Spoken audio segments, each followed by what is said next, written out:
In the previous lecture, we have seen how the life cycle of an actor looks like, that it starts, that it may be restarted, and that it finally stops. This life cycle has implications, and we'll see two of these in this session. When we look at an actor from the outside, the only thing we can see about the life cycle is the transition it goes through when it stops. The only actor which can observe that another actor starts is the one which creates it, and as soon as it has the actor ref in hand, the child actor has at least been alive for some period of time. Other actors which learn of the existence of this actor by getting the actor ref know also that at some point in time the actor was alive, but in order to find out more, they need to exchange messages with it. We have seen that restarts are not externally visible. The actor ref stays valid, and if the restart is successful, the actor will handle messages afterwards again, meaning that an external observer cannot really tell if an actor was restarted or not. The only thing which can be seen is if the actor stops responding. But what does it mean if we don't hear back from somebody we call? It might be that the other end is just not there anymore. It might also be that our means of communication are broken.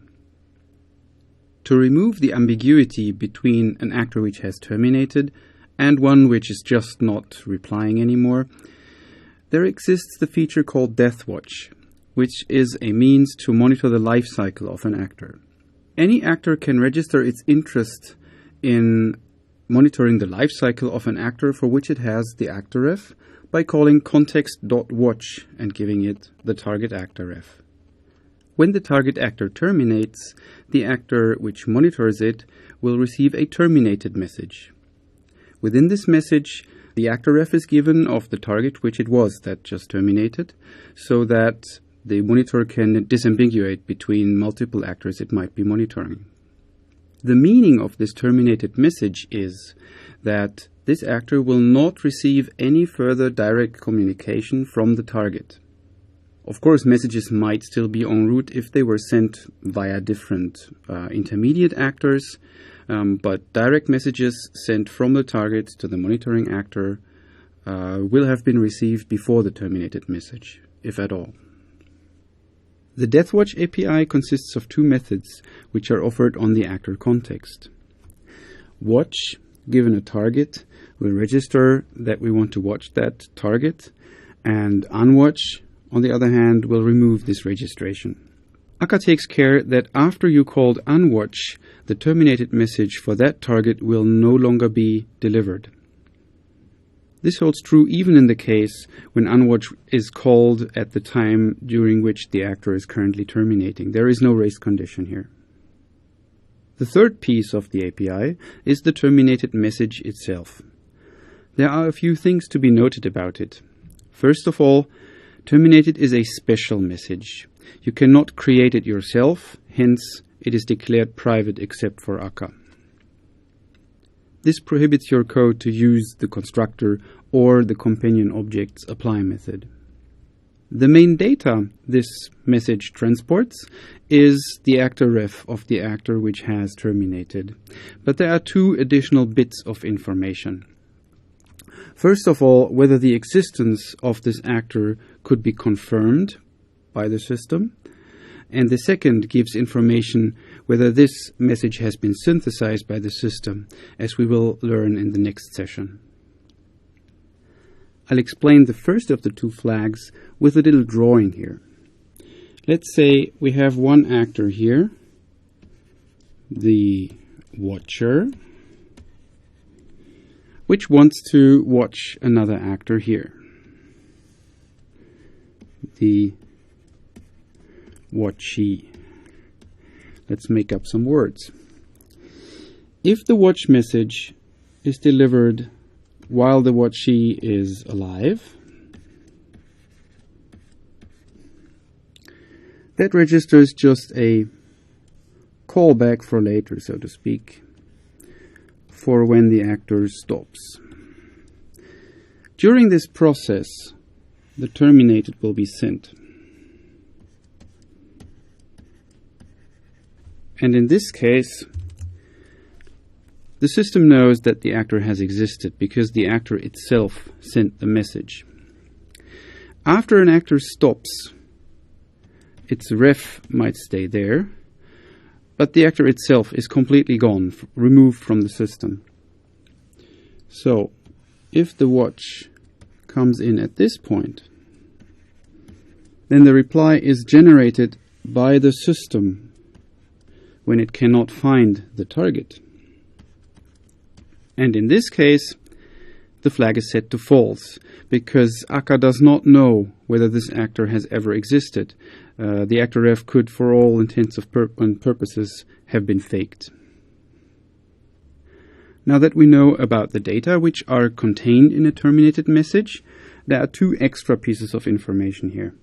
First, it extends a trait called auto-receive message, which is an Akka marker trait, signaling that terminated messages are handled by the actor context especially.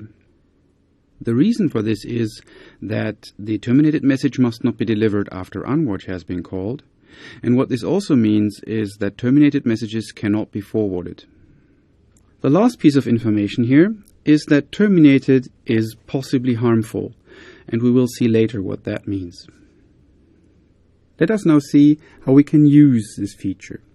The first place where we try it out is the getter from the link checker example, which has been used throughout the last weeks. This getter retrieves a body of an HTML document from the web somewhere, extracts all links, and then it used to, after sending back the links, send to its parent a done message. This can be removed. In this case, we just stop ourselves, and in case of failure, we also just stop ourselves. Because the purpose of the done message was to serve as an end of conversation marker so that the parent knows when the getter is done. Using deathwatch, that is no longer necessary. Once the getter stops, a terminated will be delivered, and that serves the same purpose. Before we can look at how we need to modify the controller, which was the parent, if you remember, there is one more thing we need to talk about. We see here, and we have seen, every actor is created by one other actor, its parent. That also means that every actor can be the parent to possibly many child actors, and the context keeps a list of all the children. You can access it by calling context.children, which gives an iterable of actor refs, or you can also query it by taking a name and asking, does this child exist? And then you get back either some actor ref or none. The list, which is kept by the actor context, follows very clear semantics. When you call context actor off and the call returns, the child has in the process been entered into the list. As soon as the child terminates, it will tell its parent, even if you do not use deathwatch, and the parent will remove the child from the list. If you do use deathwatch, then that will have happened before you receive the terminated message. This is important because at any given time there can be only one child of a given actor which has a certain name. If you try to create another child with the same name, then you will get an exception. The reason for this is precisely the children list. Actors are identified by their names, hence they must be unique. Now we can finish the modification of the relationship between getter and controller using deathwatch. First of all, we install a supervisor strategy. We use a one-for-one strategy, and in all cases of exceptions, we say restart. But we only do that 5 times. Once the getter has failed 5 times, it will be stopped. The second modification is that we do not need to keep our own list of child actors. We had a map in this actor. Instead, we apply context watch to the result of context actor off here, which registers our interest in the terminated message. And when that comes, we just check, was that the last getter which just terminated? And in that case, we send the result to our parent. If you remember, There was an overall timeout which we wanted to set. And once we get this received timeout here, we used to tell all children to abort by sending them a special message. We can replace that now. First of all, we use context.children, and then we just use context.stop to stop them, which will result in us getting the terminated message here. There is one other thing which is new in this actor, and that is the use of context.actorOff with just one argument. Normally, we used a name, and it is always a good idea to give actors good names so that you can identify them, for example, in log messages. But since names need to be unique within an actor, it might be cumbersome to generate them such that this holds. If you do not specify a name yourself, Akka will choose one, and it will start with a $sign. So if you ever see that, that is the result of not giving a name here. This part of the namespace is reserved for these internal names so that they can be guaranteed not to clash with anything. Hence, you cannot create an actor whose name begins with a $sign. The previous example demonstrated the use of Deathwatch as an end of conversation marker, but it also has other uses. For example, to fail over. In this example, we have a manager actor which is supposed to connect to some database. It starts out with the prime, where it creates an actor for some database. It watches that one, and it will use that one. The code is, of course, not shown here. Once that has a fatal error and terminates, this case is handled, and we become the backup configuration. And in here, something else could be done. For example, connecting to a different database or storing updates in memory until the main database comes back online. You can implement any strategy you want. So far, we have looked at the consequence of the actor's end of life cycle. Now we will investigate what follows from its ability to restart. For this, I will use a small actor hierarchy.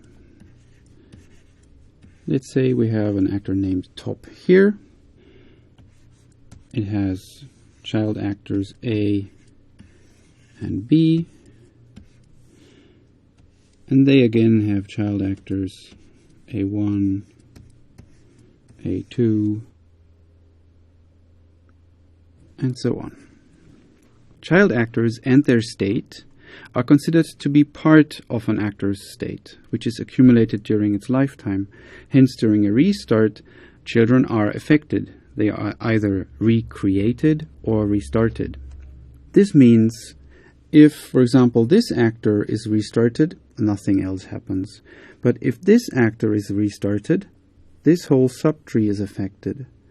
And if Top was to be restarted, then the whole tree would be affected.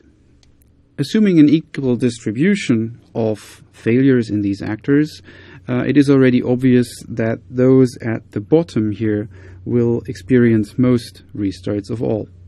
The purpose of a restart was to reset the actor to a known good state. This means that all changes the actor did to its state will be lost during a restart. That was the purpose. But what if these changes are important? What if they are needed for the function of the system? Then they need to be recreated upon a restart, and that can be a very inconvenient operation. Therefore, it is desirable to do that as rarely as possible. From the observation that the bottom actors will be restarted most, it immediately follows that the more important the state and its changes are, the higher up in the hierarchy they should be kept. But there is one thing more which we can do. In addition, we can make sure that we delegate risky tasks down the hierarchy to have them performed at the very bottom. And if something which is risky goes wrong and causes the actor to restart, the effect that will have will be rather localized instead of throughout the whole hierarchy.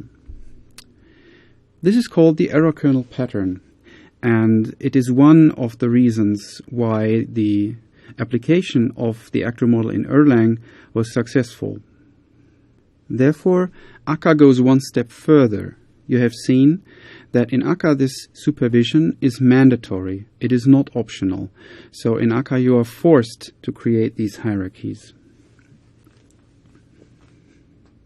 When we look at the full example of the link checker from last week, we see that intuitively we apply this pattern. The receptionist is at the peak of the hierarchy, and it has the important state, which is which requests are outstanding. And the getters, which are exposed to all the difficulties of parsing input from websites, for example, are right at the bottom, because they are most likely to fail. Using the features of supervision and deathwatch, we can make the receptionist and controller more resilient by using the terminated message to react to unforeseen failure. Doing that is quite straightforward. First, we install a supervisor strategy. There is a prefabricated one, the stopping strategy. For any failure of any child, it will just issue a stop command. The second modification which we need to do is that we need to register for deathwatch.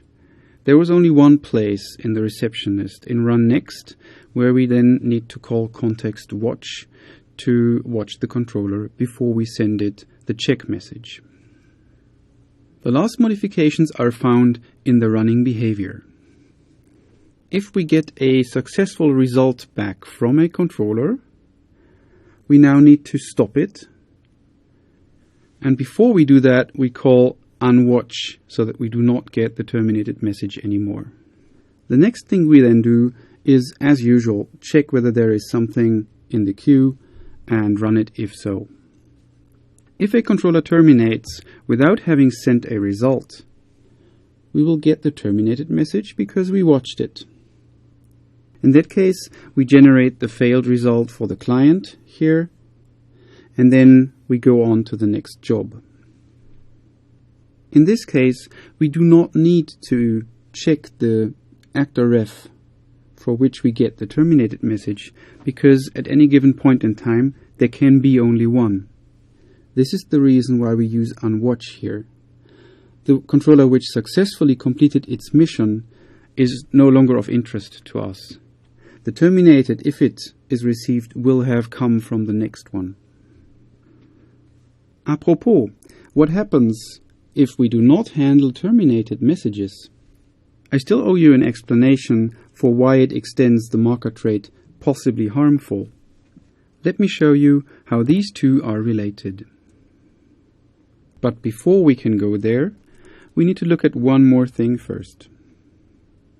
What we have learned so far was that actors can only communicate with other actors if they know their actor ref. Taking a step back and imagining not abstract actors, but a room full of people.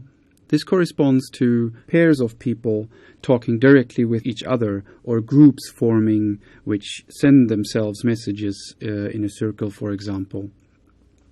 But if you have a lot of people in a room, there's another possibility. You can shout, and then everybody who wants to listen will hear what you are saying. The same concept exists in akka, and it is called event stream. Publishing messages to an event stream is like sending them, but you just don't know to whom. You're sending to an unknown audience. And all actors in the system have the ability to listen in on certain channels. The API for that is rather simple. Publish has the same signature as tell. And in the end, it does the same thing. Once you publish an event, everyone subscribed to that type of event will get it. To subscribe, the subscribe method takes the actor ref, which wants to receive the notifications, and the topic in the form of a Java class object. These classes are similar to Scala's types, but they're given by what the Java virtual machine supports. So the types you can express in this system are less powerful than Scala's. Still, it's very useful. For example, looking at a log event trait, This might have concrete subclasses, from debug to error, for example. And if you say class of debug, you get the debug class object, and if you subscribe to that, you will get all the debug messages. If, on the other hand, you subscribe to the log event class, you will get all of these. An actor can also unsubscribe from a particular topic or unsubscribe completely from the event stream. This is just a small example which shows how this looks like in code. Every actor system has an event stream. It is therefore accessible by saying context.system.eventstream. And this listener subscribes itself to all log events, which it will then get in the receive in the behavior. And in post-stop, it is good style to unsubscribe from all events. Armed with this knowledge, we can now look at what happens to unhandled messages. The actor.receive type is a partial function, which means that for any given input, it might not apply. Those messages which do not match are called unhandled, and they are passed into the method with the same name. It accepts any, and you can override it, but the default behavior is that it is matching on the type, and if it is a terminated message, then a new death pact exception is thrown. The default supervisor strategy will treat this death pact exception in a way that it responds with a stop command. This is inspired by the Erlang model of linking two processes. The intention is, if I am monitoring another process and I do not specially handle the terminated message, then what I want is to terminate together with it. All other unhandled messages are published to the event stream as unhandled messages, and as I've shown you previously, you could, for example, register a listener to log them if you want. In order to demonstrate this feature, I have modified the main program of our well-known link checker to include the context.watch for the receptionist. The reason is that the whole application exists only to support the existence of the receptionist, and it has no purpose once that has died. And you see, simply not handling the terminated in here will do what is commented. We signed the death pact with the receptionist. In order to see this in action, we need to make it fail, because otherwise this behavior will not be demonstrated. So let me hack in a bit here. This is a crude way to make the actor not respond, but it will serve its purpose. Running the application yields the well-known failure for the first one, and then we have 2 successful retrievals. But on the third one, the controller will not respond, it will just stop itself. And there we see the application gets monitored, actor, receptionist, terminated, and then it shuts down. Feel free to experiment with this by inserting, for example, probabilistic failures throughout the hierarchy and see how supervision takes care of things.